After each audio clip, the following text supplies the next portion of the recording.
I'm going to present an interesting topic in comparative genomics, which is to compare genomes with rearrangements and segmental duplications.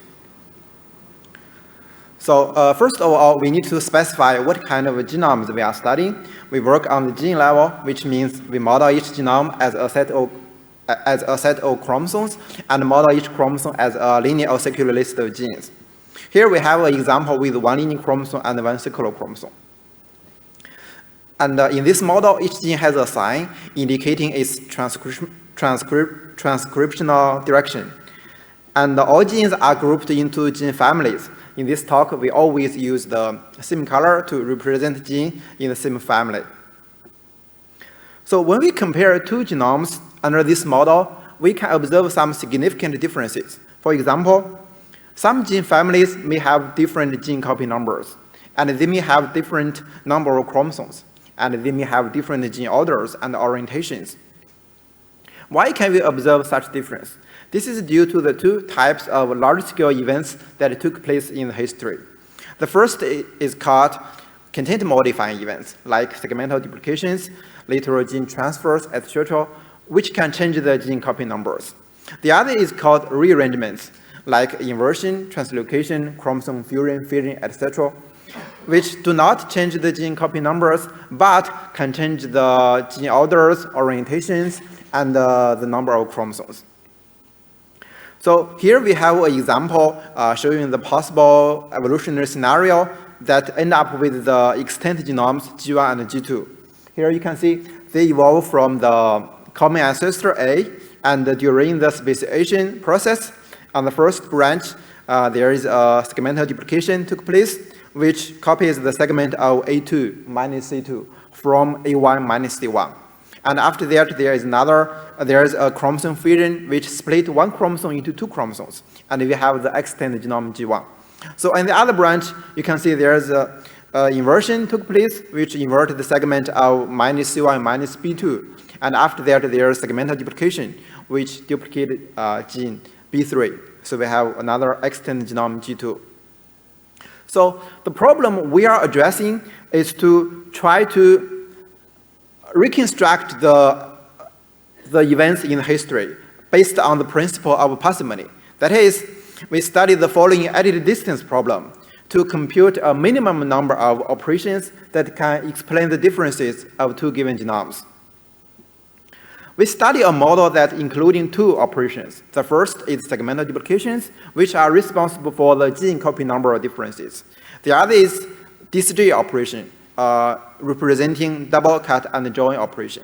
DCJ operation is a universal model that can represent almost all the rearrangement events. In the following, I will first introduce what is DCJ operation and how to compute the edited distance only under on DCJ operation. Then we will come back to our problem to compute the edited distance under both segmental duplications and DCJ operations. To introduce a DCJ operation, we first give some definitions. We call the two ends of a gene as extremities. One is head and the other is tail. And two consecutive extremities form one adjacency.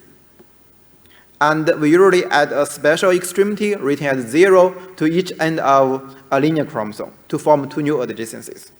So with these definitions, a DCJ operation just takes two adjacencies in the genome as input and output two new adjacencies by recombining those four involved extremities. So let's see some examples. If a DCJ operation takes two adjacencies from the same chromosome, then it might result in an inversion. If it takes two adjacencies from two different chromosomes, then it will end up with a translocation, which exchange segments between the two chromosomes. If it cuts the two ends of two linear chromosomes, then it will be a fusion, and the inverse is a fission. So how to compute the edited distance under a DCJ model? We use a data structure called adjacency graph. Suppose that we are given a one-to-one correspondence between the genes in the same family, like this. Then we can build the adjacency graph with respect to this given bijection as follows. So we first list all the extremities of the two given genomes. Like here you can see we use diamonds to represent tail extremities, and we use circles to represent head extremities. Then we connect the two extremities in each adjacency by very short edges. And after that, we connect the extremities between the two given genomes by long edges, following the given bijection. Here you can see in the bijection, we map gene A1 in genome 1 to gene A1 in genome 2. So in the corresponding adjacency graph, we connect the A1 head in G1 to A1 head in G2, and A1 head in G1 to A1 head in G2. So this is the adjacency graph.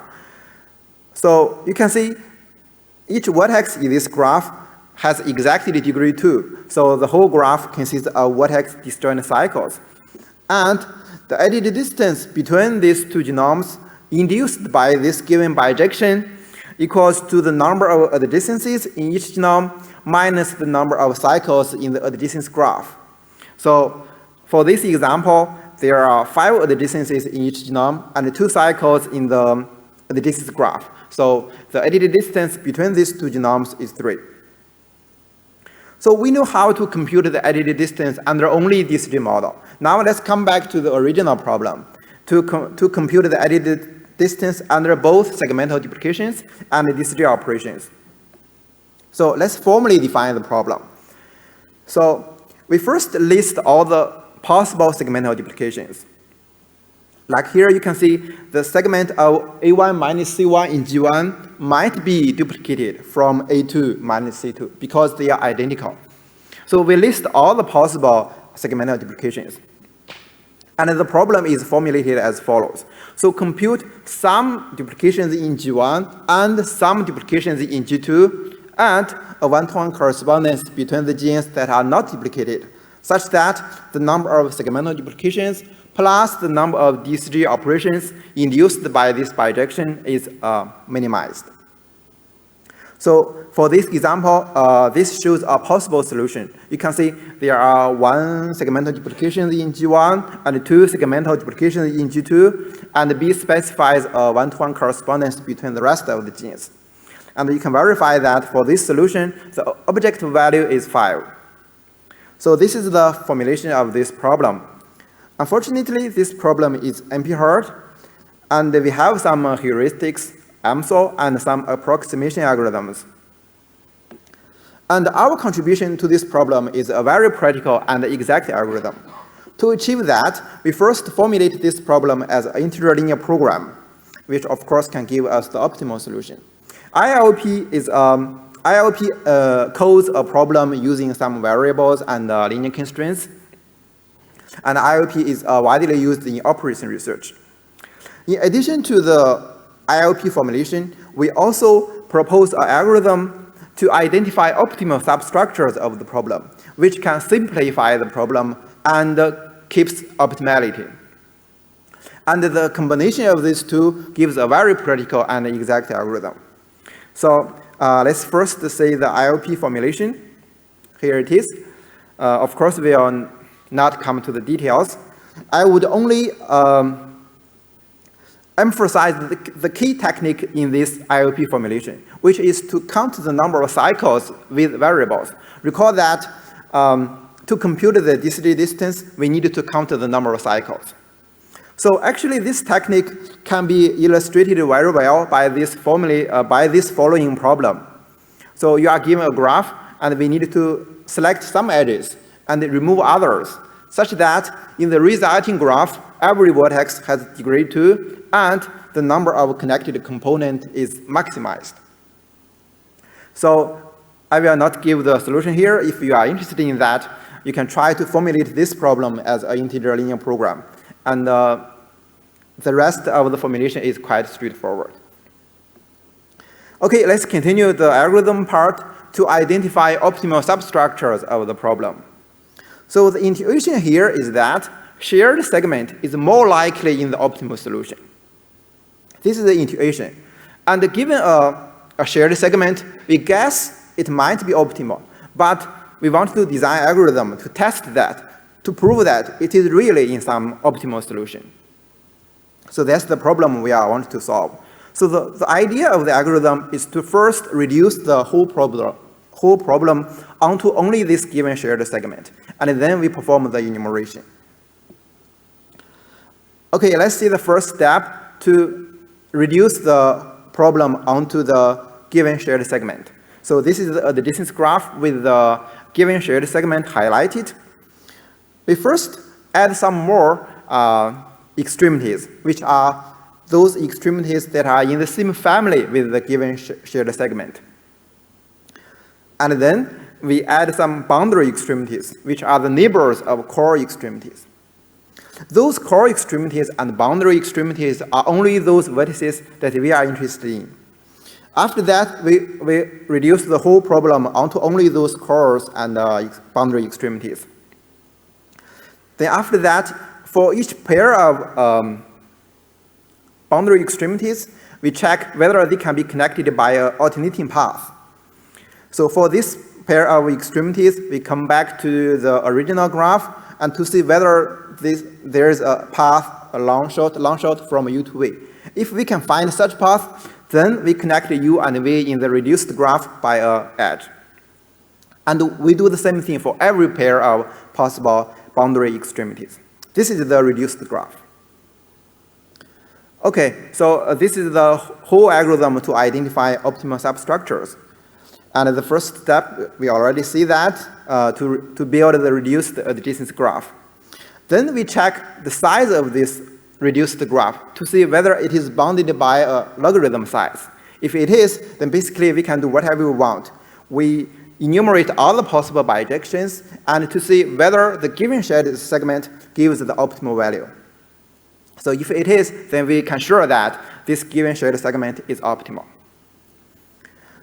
This algorithm runs in polynomial time because we only do the enumeration on the graph bounded by a logarithm size. Okay, this finishes the algorithm part. Now let's see the application of this method, which is to annotate genomes, like inferring orthologs and paralogs. So recall that the problem takes two genomes as input and infer some segmental duplications and a one-to-one correspondence. So very naturally, these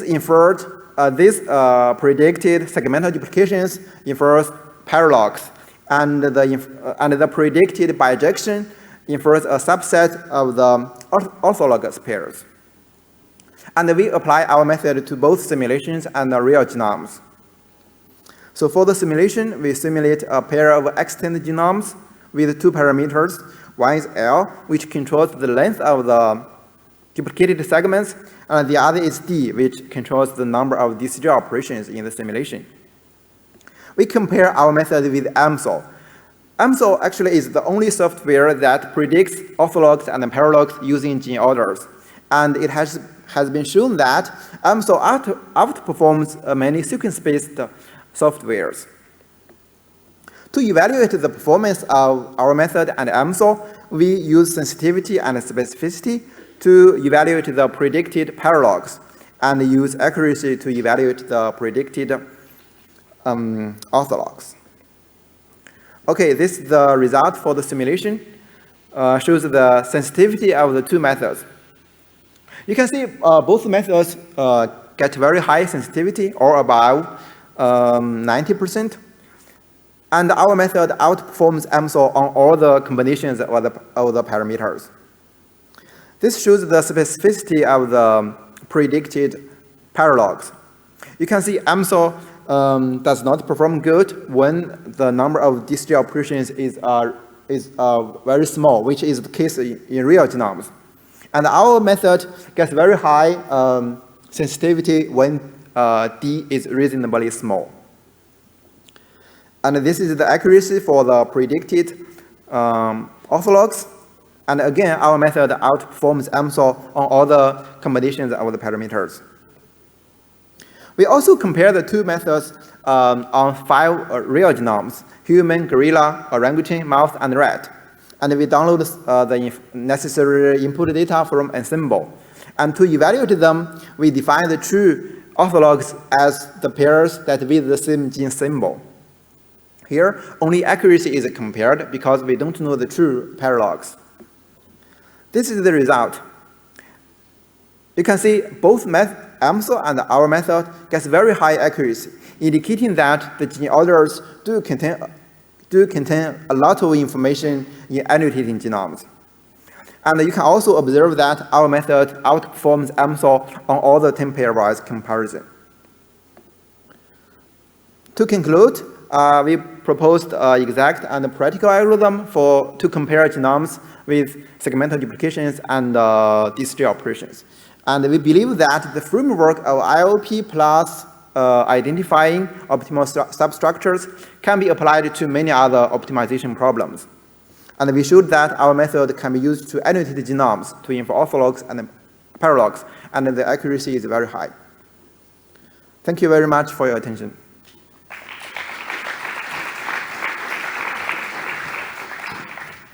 Thank you very much for a very interesting presentation. We have time for 1 or 2 questions. Please.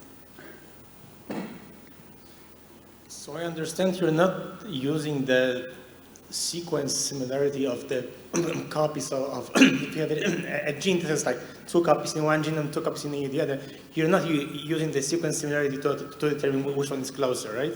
And if you did, how would these results compare? I mean, would you see a correspondence between the analysis based on your maximum parsimony and just sequence similarity? Okay, so we only use sequence similarity to cluster these genes into gene families. After that, we do not use gene sequence similarity at all. Yeah, actually, you can see we use integer linear programming to solve this problem. And one advantage of that is to incorporate like gene sequence similarity. Actually, if this pair of genes in sequence they are very similar to each other, we can assign a higher weight. And this weight information is very convenient to incorporate it into the ILP. Yeah, thank you. I have a question. In the last 2 years, Holloway and then later Andreotti, they published a branch and cut ILP-based algorithm for the duplication loss model, which is slightly different.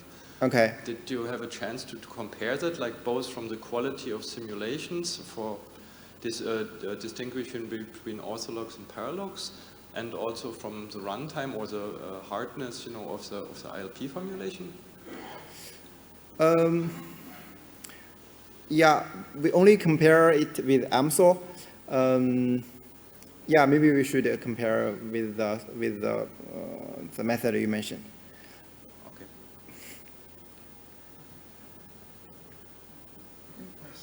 One last question. Can you comment on how difficult it would be to add loss to your model, or what the combinatorial complexity would be for that? Could you please repeat your question? Can you comment on adding loss as a possible operation? Would that be extremely difficult to implement with your algorithm? Great talk, by the way. You mean the loss and gain of genes? Yes. Yeah. So in this work, we only handle duplications or gene gains. We didn't consider gene loss for 2 reasons. First, gene loss and gene gain is sometimes symmetric. So if you consider gene gain, then it's not that necessary to consider gene loss. The other is, from biological perspective, we don't think gene loss is a commonly observed operation in real evolution.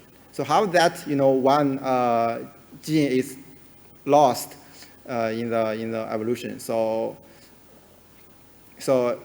of course, from the methodology, we can combine all of them, gene loss, gene gain, and rearrangement into a single model. Yeah. Okay, very last question. Okay. Should be super quick. Nice talk. What is required to run in terms of computer? What type of computer and how much time does it take to compare large genomes like mouse and human using your method? Okay, so actually we run our experiments under like on a computer with like 32 cores, but I don't think that is necessary. I think a common PC machine can run our software. And as the running time, because ILP in general is NP hard, and sometimes it does not terminate in a reasonable time. So we set a time limit for each instance, like 2 hours.